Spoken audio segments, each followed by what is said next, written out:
Hi, everybody. This is Elisa. I'm co-lead of Capgemini Invent Management Lab and Thinkers 50 Radar class of 2023. Welcome to this Business Ecosystem Alliance webinar. Business Ecosystem Alliance brings you the latest insights, research, and thoughts about the world of ecosystems. Thank you for joining today's session. I'm here with three people that are a very unique trio with distinctive perspectives on the latest platform research, and they will share with you a concrete approach to quantify and monitor network effects. I'm joined today by Professor Marshall Van Alstyne, Paolo Cervini, and Delia Wada-Gill. I hope I pronounced correctly, Delia, your surname. If not, apologies. Marshall Van Alstyne is a professor at Boston University Questrom School of Business. He's a research associate at the MIT Initiative on the Digital Economy. He's one of the world's foremost experts on platform business model and co-author of the international bestseller Platform Revolution. Paolo is my sparring partner. He's the co-lead of Capgemini Invent Management Lab and Thinkers 50 Radar Class 2023. He's supporting the Platform Symposium Matching Market, a new initiative connecting firms with leading academics and scientists. Delia Wada-Gill is a recent graduate of the Questrom School of Business at Boston University. There she focused her studies in information systems and management and organization. Delia is a member of the research team at Questrom School of Business who conducted a study on network effects, and she will present you today the findings of the research. Marshall, Paolo, and Delia, thank you for joining us today. As always, please feel free to offer your questions, thoughts, and opinions during the session. We want to make this as much interactive as possible. So let's start. Marshall, network effects. First of all, what are network effects? And thanks for the question. Everyone thinks they have an intuitive notion of what network effects are. Folks usually think of them as the social contacts in a network. But network effects are effectively defined as a product or service that increases in value as more people use it. So it gets more valuable to existing users as more users do it. Another way you can think of them is perhaps as users creating value for other users, whether it's intentional or not. So an intentional example might be product reviews or user-generated content. Unintentional examples are machine learning cases where you've actually picked up the attributes of one interaction and used them to make another interaction better. So you can really, again, think of network effects as a product or service that becomes more valuable as others use it, and it can either be human or machine contributed value. Well, if network effects are so important, why is it still a big challenge for most organizations to understand and measure them, and most importantly, to link them to the business results? Well, interestingly, so often they underestimate what in economics are positive externalities, right? Somebody may be benefiting others unintentionally, and so you often have to design that in. And most businesses don't think to do that design work. Other examples include, for example, your Google search might make my Google search better, or your movie watching behavior might make my movie watching behavior better. That's an act of design. It's not just an accident.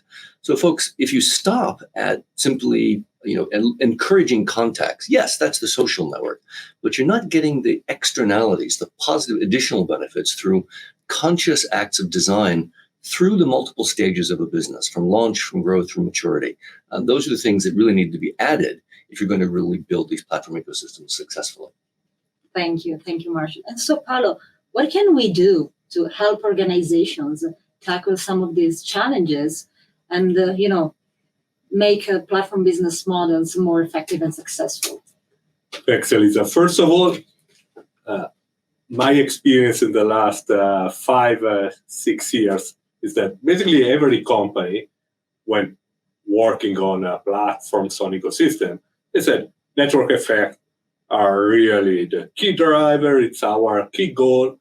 But then translating it into something that goes beyond the qualitative, the wording, to real numbers is very, very difficult. And in many cases, my experience was let's say, a bit too much of gut feeling in describing there is this positive loop, this will increase. And the problem is now is, first of all, there is a lot of, let's say, sophistication, advancement in the platform businesses, and so gut feeling is not enough. Second, when you talk about network effect and value creation, I mean, the other point which you need to consider is also how to share value. So if it's not very clear how the value is created, what can be the contribution of the different, let's say, actors, it becomes even more complex than to share this value in a fair way. So we really believe that network effect, on one end, is the key topic. On the other, we need more effort to try to quantify it. So that's why we said, Marshall and in general, all the Boston University team, how can you support us as also as consultants to define some practical approaches? First of all, reviewing the literature, reviewing some cases, large companies, smaller companies, and to provide some guidelines. We are sure that there is not a 100%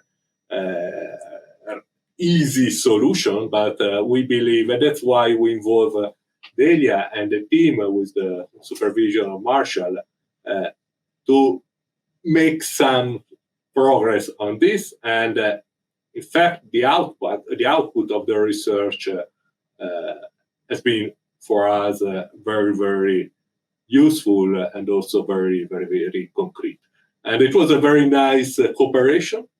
The student research team, our team of the Capgemini Management Lab, and then I leave to Delia to explain the outcomes of this research. Okay, great.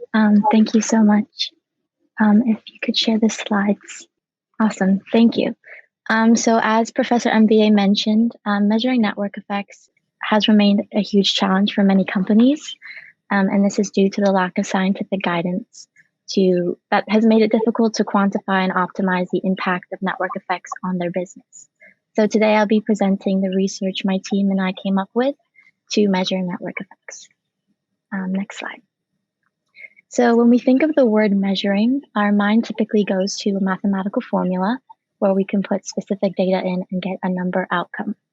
To start this presentation, I present to you this mathematical framework that actually Jeffrey G. Parker and Professor NVA created. It's called the two-sided network effects. While this network can be a very useful tool for companies, it is only useful if you have the numbers and data to input into the equation. So this is where my team's research comes in. Next slide. We found that accurately measuring a company's network effects hinges on identifying and understanding which stage of its life cycle it is in, whether it's in the launch, growth, or maturity stage. This is because the strength and impact of the network effects depend on a company's stage. A big mistake companies make is clinging to metrics that no longer add value to their company. Next slide. And identifying the phase your company is in allows you to tailor your approach to network effects based on its current situation and goals. By understanding the dynamics of network effects at each stage of the life cycle, the company can make a strategic decision that creates long-term value. So in the next few slides, we'll provide a brief overview of the theme of each stage. Next slide, thank you. So to begin, the launch stage, in a company in the launch phase is focused on building a critical mass of users. Companies in this stage typically have a small user base, low engagement, and a lack of data to determine network effects.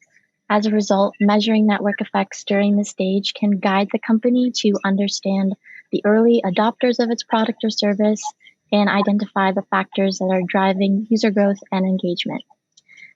Companies should be focused on interaction value and volume rather than revenue and margin at this stage.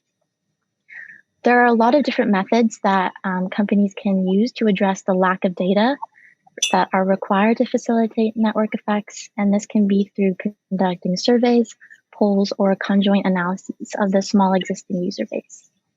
And once launch companies have collected a sufficient amount of data, they can start using performance metrics to measure the strength of these network effects.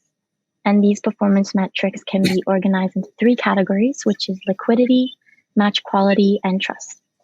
Liquidity metrics are measuring how active producers and consumers are on the platform and how well they interact. Match quality metrics measure the accuracy of the platform's matching algorithms and how well they can connect producers and consumers. And trust metrics measure the level of trust between producers and consumers and the risk of fraudulent behavior or deceptive behavior. Next is the growth stage. So a company in the growth stage has reached critical mass, and during the growth stage, platform companies are focused on monetization, expanding their user base, and increasing engagement on their platform. Companies must also monitor the user base size and how it is changing over time. The performance metrics used in this stage are monetization, user expansion, and interaction expansion. In monetization, we focus on capturing revenue and making sure the fee structure in place is benefiting the platform, not hurting it. For user expansion, we are focusing on bringing more of the same type of users to the platform, as well as different types of users onto the platform. And we need to consider how easy it is to join the platform and if there are any barriers to entry. And finally, we do need to ensure that there is a balance of producers and consumers, because typically in the growth stage, companies see that one side is growing faster than the other. And for interaction, we focus on increasing the frequency or depth of interactions, and this involves curating content, identifying gaps in interactions, and determining where interactions are failing. And next, last is the maturity stage. A company in the maturity phase has established a strong network and is focused on maintaining its market share and increasing engagement. Indicators of a company in this stage is a large engaged user base, high user retention, and an established network that is difficult to disrupt. Measuring network effects in this phase helps a company understand the limits of its network effects, identify areas for innovation, and how to prevent competitors from pulling interactions and data off your company's platform.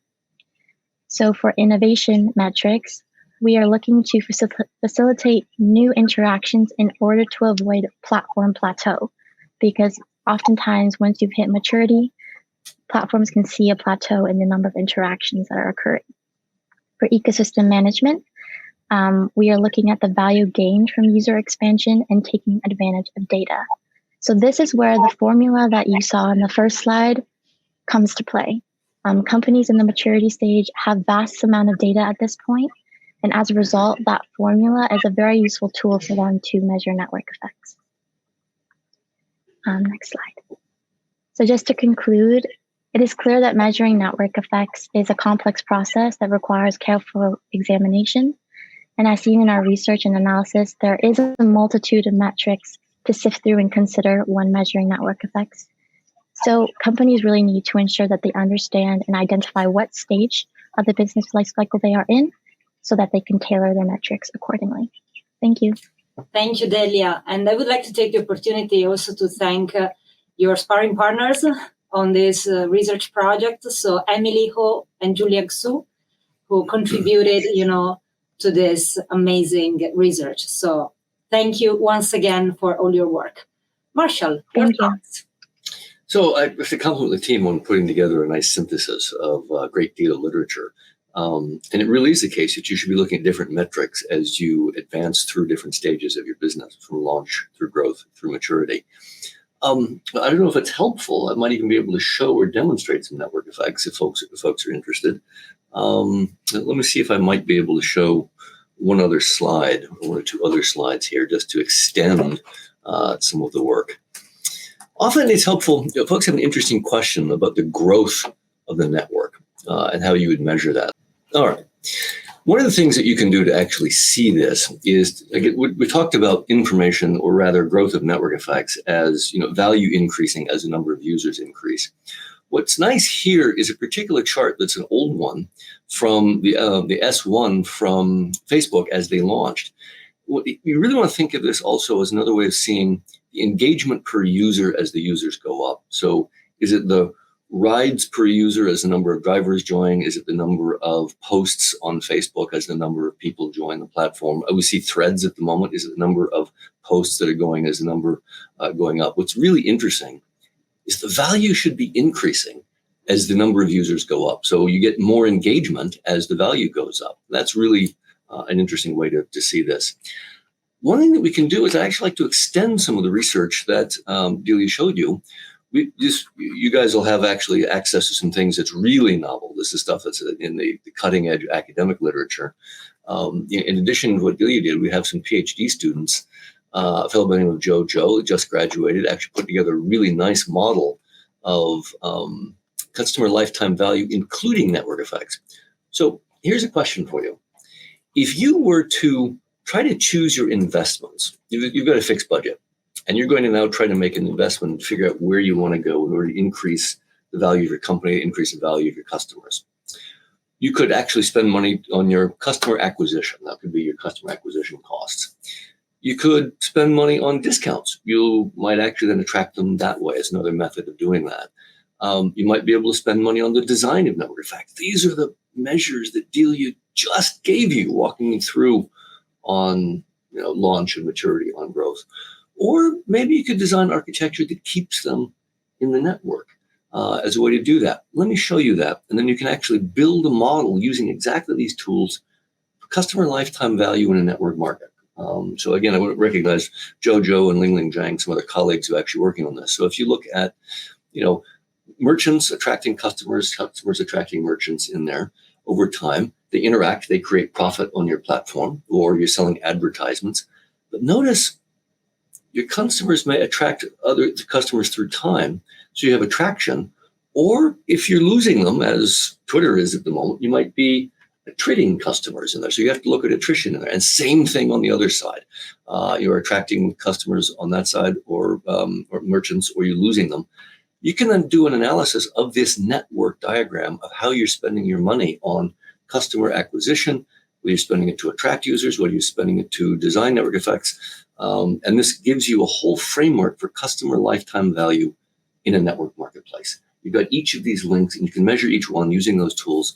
And actually, we found, that in some of the most important ones, your design of the network effect, and particularly the retention, is especially important. If we look at different companies like Groupon or Meituan in China, investing in those latter two are much more effective than investing in those former two. So that's really that's research that's just been peer reviewed and accepted. So we've even been to extend the kind of stuff that Delia was just being able to give you. Now, you can build these new models of customer lifetime value in network markets using these measures of network effects. Thank you, Marshall. And there are some good comments coming in. A couple from, let me see, Frank Karlberg. Frank Karlberg, if I understand correctly, so he interrogated ChatGPT about network effects. And according to ChatGPT, they can also have negative implications. So for example, if a network becomes too large, it can lead to congestion or overcrowding, potentially reducing the value of the network for individual users. That's absolutely correct. That's absolutely correct. Matter of fact, the venture capitalists actually even have different tiers of users. So if you think of users that are adding value, then there are the lurkers that don't really do much of anything. And then on a social network, there might be trolls that are destroying value. And so you really need to manage those activities in there. Another thing that happens is as you get more and more users on the platform, the match can get harder. So you need your machine learning algorithms, you need your activity to make sure that as it gets even more possible options, that you're still good at getting the niches what you want. Simple example, on Alibaba, if you get a couple of bad rankings with 1 million different rankings, you can drop 5 pages in the listings and you won't have any business any further. So you still need to be able to figure out what the match is going to be as you get more and more parties on that. That's absolutely correct. You can diminish the network effects at scale if you're not doing effective matching, or if you have trolls that are, or counterfeit goods or other things that are actually making deals harder to do. Thank you, Marshall. And thank you, Frank, for bringing, ChatGPT and generative AI to the table. So let me now ask a question to you, Paolo. So I know that you recently investigated how generative AI can improve the measurement of network effects. What have you discovered? Thanks, Elisa. I've discovered that, as you can imagine, there can be a significant help from generative AI. Before jumping to the question, network effect quantification through generative AI, just a bit of background. Together with Elisa and my colleague Gabriele, the last month we developed an experiment trying to see how generative AI can boost, can enhance the most relevant or some of the most relevant management practices and theories. Basically, we done a brainstorming with ChatGPT. And so it was an experiment also from that point of view in terms of process. And so we fine-tuned, we would say now, single chats or single chapters, a lot of information, and we asked about this potential enhancement and disruption. One of the 10 management theory and practices was platform business models, platform and ecosystems. And as you can see in the slide, this is the ranking of the top 3 enhancement and top 3 radical rethinking or disruption, based also on a set of criteria that we developed with ChatGPT, and that was its rankings. In some cases we agree, in some cases we don't fully agree, but I mean the message, as you can see also in this ebook, is that this machine is quite smart, also in terms of creativity, also in terms of a learning curve. Let's come to network effect. One of the answers of this interaction, brainstorming with ChatGPT about platforms was almost something similar to what we were discussing, supporting the quantification, measurement of a network effect. So it was 3-4 months after our work with Delia. I said, oh, that's interesting. That's interesting.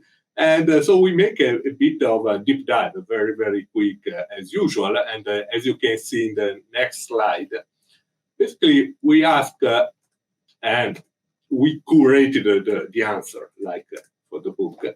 What are the, let's say, the ways in which generative AI can support this measurement, this quantification of network effects? And as you can see in this table, on one end you have some traditional challenges in the measurement of network effect and how generative AI can help. I would say that that makes a lot of sense, especially in the maturity phase, as Delia was presenting, but also probably also in the growth phase. The first one is easy, is what we were saying. There is a lot of complexity. That's why many companies then prefer a bit of gut feeling. And the traditional analytical frameworks can do something, but clearly with this new, let's call generative AI, machine learning, you can identify some patterns that were not so easy. The second point, in my opinion, is quite important, and honestly, I need to give credit to ChatGPT. It's the concept of a causal inference. I mean, the point is that when you look at the outcomes in terms of revenues, but maybe also number of users, there might be a lot of factors influencing that.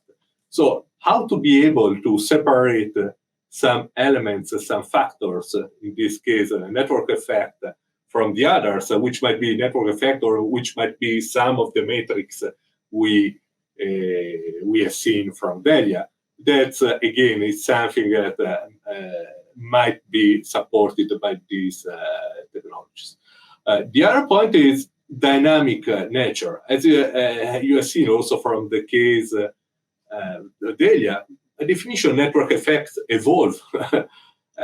in the company stages, but also, I don't say the real time, but so it's also very important to have a system to be able to monitor all these interdependencies and also to take action. So in a normal situation, when it's already difficult to design in a stable situation network effect, that would be impossible. With generative AI, the goal, and I'm sure that some companies are already quite good at that, is having a dynamic assessment and also with dynamic implication. Then there is a matter of scalability. Again, a bit also, as Marshall was saying, it's a different story. Checking the value and the positive impact of few network effects, and once you make it huge, also in terms of processing powers and other technological constraints, clearly new technologies can help. Then another point, which today, in my opinion, is quite complex, is a sort of a prediction of future network effect. And as you can imagine, also for financial evaluation purposes, having some simulation on how network effect can impact the future state might be important. And as you can see also in the book with all the suggestions about the generative AI, it's clear that this modeling and simulation of future outcomes, and it's something that can be empowered. The last one is another one that, in my opinion, I mean, it was not on my radar screen, again, to give some credits to ChatGPT, is clear. Sometimes, especially at the beginning, as Delia said, there might be problems, especially in situations like Europe, to use data, to leverage data because of privacy, GDPR, and many other issues. Generative AI, and here there is not the explanation, but you can find easily some techniques linked to that can help increase the degree of, let's say, anonymization. And so in that case, there might be some ways and some techniques to increase the number of data or the relevance of data to be analyzed. And in this list, I don't see anything about scientific data that I found in other answers in other chapters. But again, when now I'm talking and thinking, it might be another powerful boost provided by generative AI, just to answer the question how to improve or how to facilitate the measurement of network effect. Because then, as you can imagine, there are a lot of other positive impacts of generative AI to develop a platform business model, to develop and manage an ecosystem. So this was just to answer to the question of this webinar. I don't know, Marshall, if you have some inputs on that. If yes, I got some hallucination. Well, I think the generative AI is an extremely useful sparring partner, as you identified. It's really interesting at actually summarizing a great deal, but also filling in gaps, things that you didn't think about. I have to say that in my own personal experience, some of the most valuable contributions I've had are from really good intellectual sparring partners. And ChatGPT is able to step up to that and actually do quite a good job of providing references. Again, you have to be careful about some of the factual bases. There's a difference between generative AI versus table lookup databases. Research done by colleagues in the accounting department showed that the specifics on data were actually quite low for ChatGPT, but for the generating the ideas, I mean, if you're looking at the EBITDA of General Motors 5 years ago, that's not the tool for you. You need something like Bloomberg or Thomson Reuters or something for precision. But for generating ideas, for poking holes in your own, for pointing out references, it's quite good. So I think it's a good way to complement the value creation that you're doing on your own and value creation with others. You do have a question, though, on some of the research that I think we mentioned earlier, machine-generated network effects versus those by humans. And it does, in my view, suggest that we're going to reduce the relative scope of human network effects and increase the relative scope of machine-generated network effects. And that's something we should be paying attention to, and businesses should be designing around. Thank you, Marshall. And by the way, yesterday at the MIT Platform Strategy Summit, we touched upon some of these aspects. And also in your presentation, you highlighted some of the watch outs and pitfalls to avoid. So would you like to share something in particular with our audience today? I'd be happy to. These are some research that we just presented at MIT yesterday. So if you want to actually see if I can share a few more slides on a related but distinct topic. What I want to share at the moment is a question of what happens to human activity when you introduce computers or generative AI alongside. So the first portion of this, I'm going to have to give credit to some colleagues here, Gord Birch and BK Lee, who did some really wonderful research on what happened when ChatGPT was introduced around question and answer exchanges. So you might look at Linux, you might look at Stack Overflow or Reddit or some of these other communities. What we see here is the activity after ChatGPT was introduced. So on the red line is the date when ChatGPT was introduced, and you can see the activity posted on Stack Overflow, which is one of the largest question and answer exchanges.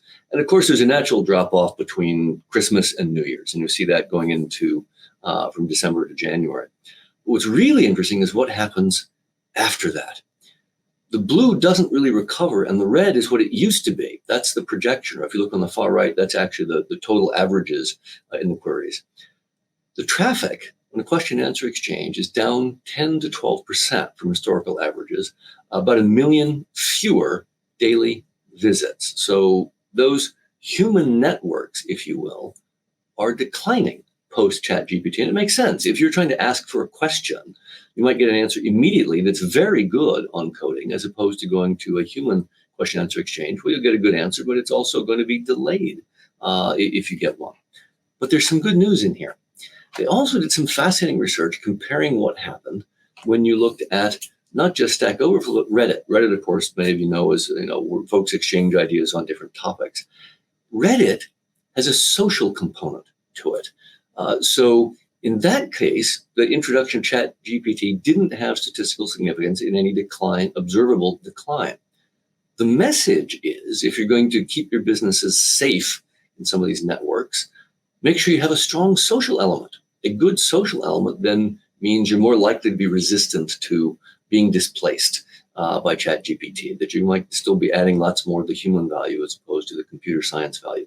Let me pause there for a moment, see if you have any comments on that. There's one other set of interesting ideas that came out of it. But again, it was this interesting idea that adding the social aspect may keep your business safe, especially in network effects or the measures or engagement overall. Absolutely. Paolo, you want to comment? Yes, I would say some of these implications are similar to what we found in some of the implications on the human factor, always in that book we were mentioning. And again, we were brainstorming with ChatGPT, what can be the impact? What's the impact in terms of human skills, capabilities needed to support this enhancement and this rethinking? And as you can imagine, there is a category, I would say, cluster about, let's say, some technical capabilities, but not scientific, but just understanding the theories, the tools, and so on. But then a lot is about this social element, including how you put within your business models, how you deal when we talk about organization or other more people ways of working. This, as you can imagine, human touch that by definition, as we can imagine, should be increased. And that's our role. And then there is all the category of ethical guidelines, guardrails, societal implications, which by definition there should be a human defining, monitoring, supporting that. And that's the machine itself that, as we were saying also yesterday, is asking. They need people with these capabilities to make all this work. And so I would say the Reddit effect is, I would say, it's also a positive message beyond the business model. I think it's the demonstration that when we managed to create a social connection and value. There might be business, positive business impacts, but also you can imagine for people. So it's a huge discussion, as we all know today, human machine, future of jobs and so on. But I think there are already some of these first insights in this first research, there are some positive signs. That's absolutely. And as I can see from the chat, Alex and Jeffrey, they agree on the importance of this social aspect that matters so much for the survival of online communities. Jeff is asking, how do you define social characteristics? Boy, you're going into sociology, my friend, not network effects. It's a great question. For that, let me commend a wonderful book on community building by Kraut and Resnick.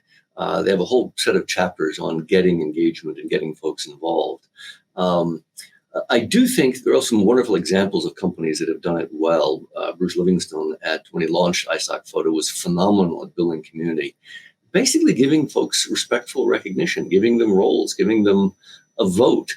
As an example, in that case, he would praise the folks that were posting photos. They built sub-communities, as in Reddit, where you could actually focus on joint topics of interest. Notice that's a little different than Stack Overflow, which is you go in for a single question, you get your answer, you come out, as opposed to chewing on a topic, interacting with your friends and associating, getting feedback on it. That's what's the social element of Facebook. You get some give and take by being there with your friends, or sometimes even getting some of the controversy, which also is present.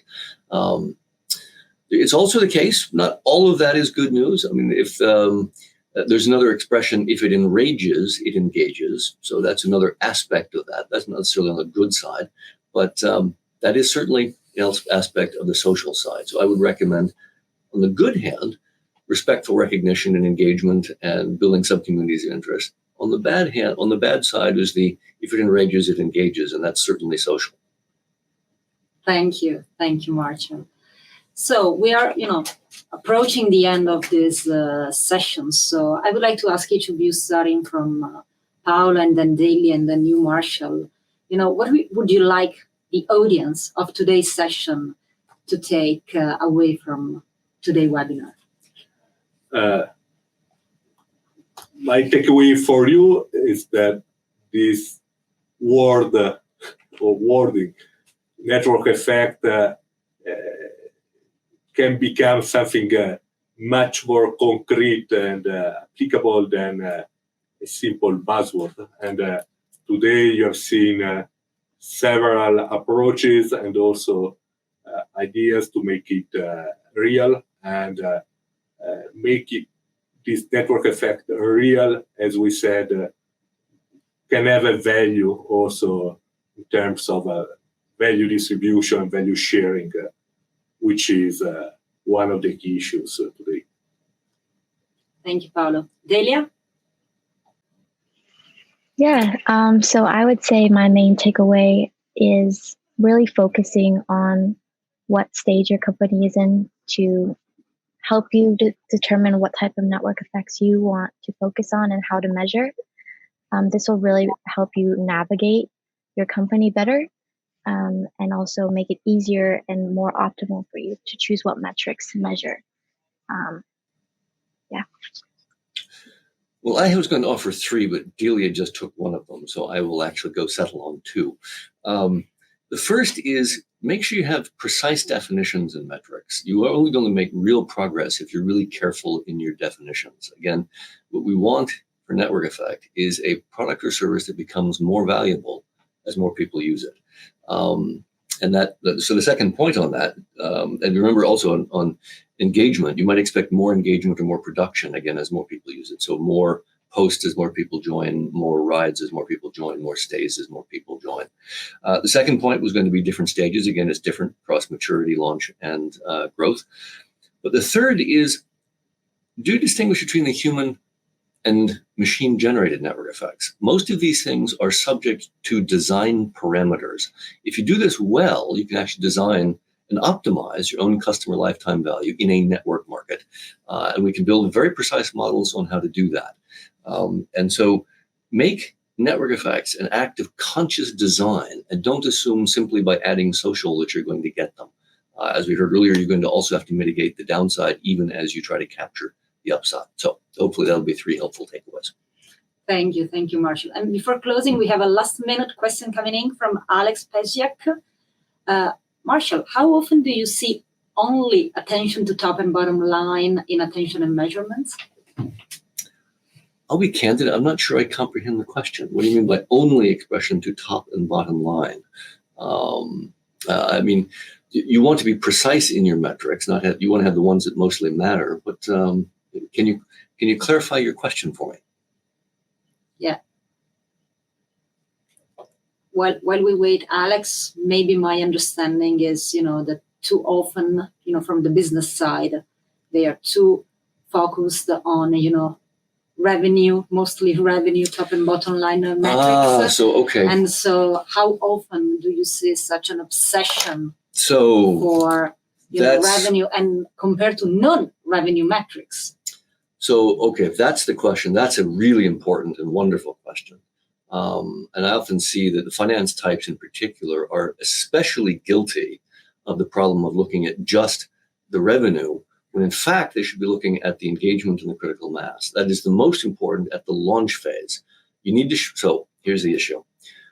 Before you've hit critical mass, you should not be monetizing. You should be using your monetization to generate network effects. That is going to be attracting new people, which creates value, which attracts new people.